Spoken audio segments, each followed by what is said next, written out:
Now you can alternate knit stitch and purl stitch to get what you call a rib, which is used on the welts. Nice stretchy fabric, stretches that way very nicely for cuffs and welts on jumpers.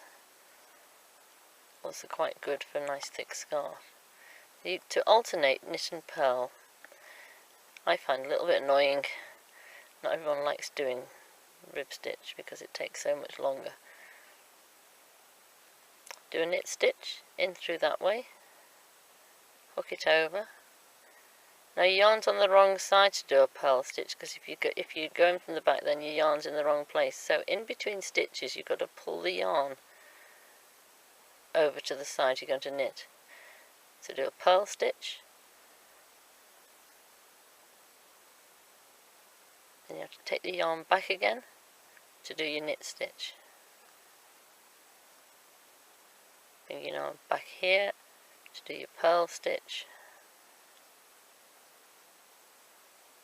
back through there. So it takes twice as long really to do a rib stitch, because you have this extra movement with the yarn in between every stitch. Knit one, purl one,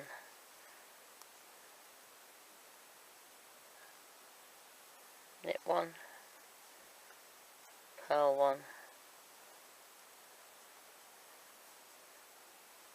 knit one, purl one, knit one, purl one, knit one. Now remember what your last stitch was. The last stitch on the row was a knit stitch. So if your last one was a knit stitch, on the next row you've got to make that a purl stitch. If your last stitch was a purl stitch, then your first stitch on your next line must be a knit stitch. So our last one was a knit stitch, so we start with a purl stitch.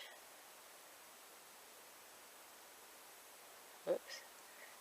So it's in through backwards for your purl stitch.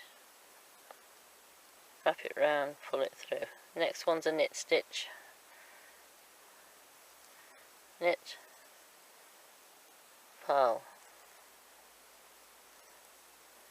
knit, purl, and carry on like that to the end of the row, and you do the same on every row, making a note of what your last stitch was, and do the opposite on the first stitch of the next row.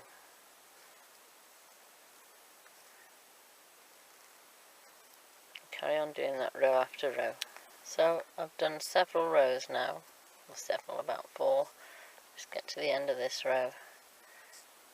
Purl one, knit one, oops, purl one, just turn that round. You can see this nice stretchy rib starting to form there. There's my garter stitch, there's my stocking stitch, there's my rib stitch. Just by doing knit one, purl one, knit one, purl one all along the row, and wherever you did a knit stitch on the previous row, you do a purl stitch on the next row.